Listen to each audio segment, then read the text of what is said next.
We're following the latest developments on a deadly attack in southern Afghanistan involving U.S. Special Forces. One U.S. service member is dead and two others are injured.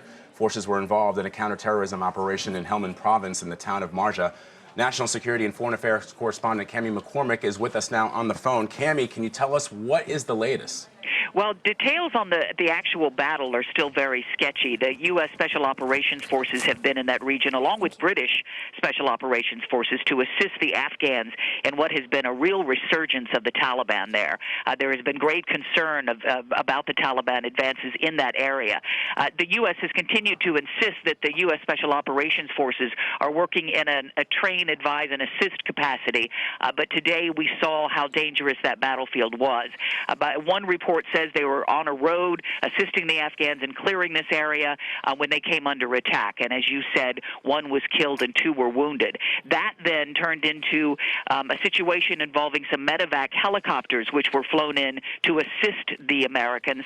The first helicopter ran into some sort of trouble. There are conflicting reports as to what happened. One report was that it may have been hit by mortar fire after it landed because the U.S. military kept insisting it was not shot down.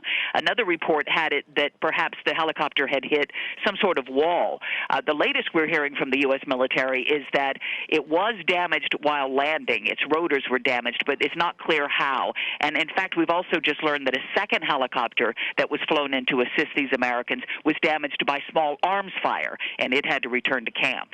Cami, a lot of Americans may not be aware that the U.S. support in that particular region of Afghanistan in Helmand Province is, in fact, because the Taliban has regained control in many of those provinces in Helmand Province. Why is this so significant to the United States efforts in that country? Well, it's very significant at this moment in time because the U.S. is about to start drawing down more forces.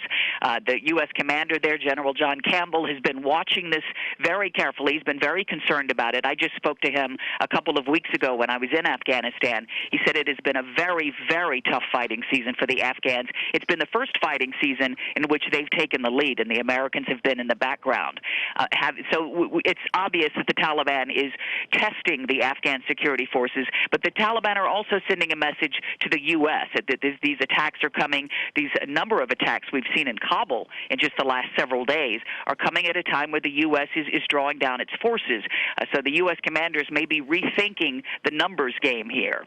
Cami McCormick reporting for us. Thank you, Cami. Thank you.